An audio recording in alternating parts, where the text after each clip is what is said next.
Learning the musical alphabet and how it corresponds to your respective instrument is one of the first steps in learning musical theory. There's 3 rules that we can use to help us around the musical alphabet. A, B, C, D, E, F, G are the notes that we span. Every single note has a sharp, except B and E. If you can remember those 3 rules, you've basically got the musical alphabet. So to start on an A string of a guitar, if the string is tuned to the note it's tuned to, which is the case, that's an A. Then we've got A sharp, because we're just going 1 fret up. Remember, every single note is a sharp, that's just where you go 1 note higher.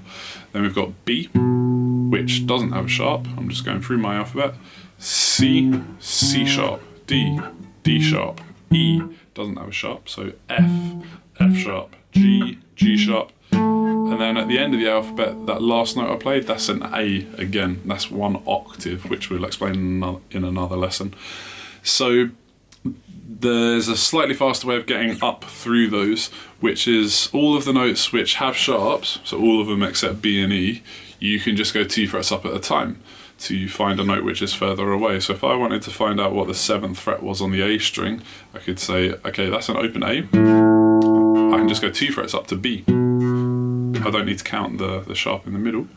1 fret up, I get a C, because B doesn't have a sharp. Then 2 frets up gives me D, 2 frets up gives me E. So you can go through a letter in the alphabet at a time if you're just careful where your sharps are. That's useful for if you want to find a note which is a little bit further away, rather than counting every single fret as you go along. So the final thing to say on notes themselves is there's 3 sort of descriptive features you may have for a note. Most notes are what we call a natural, which means they are what they are. Then we've got sharps and flats. So the 3rd fret on the E string is a note of G, or G natural we could call it. If I go 1 fret higher, that's a G sharp. If I go 1 fret lower, that's a G flat.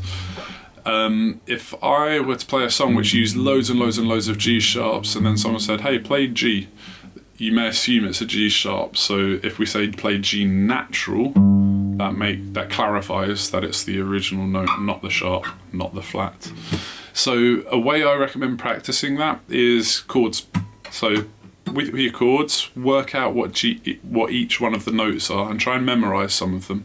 So have on memory that the 3rd fret on the A string is a note of C, 3rd fret on the low E is a G, 1st fret on the G string is a G sharp. Get used to memorizing all of those, and that will really set you on your way to following theoretical music lessons. Good day, hope that was useful.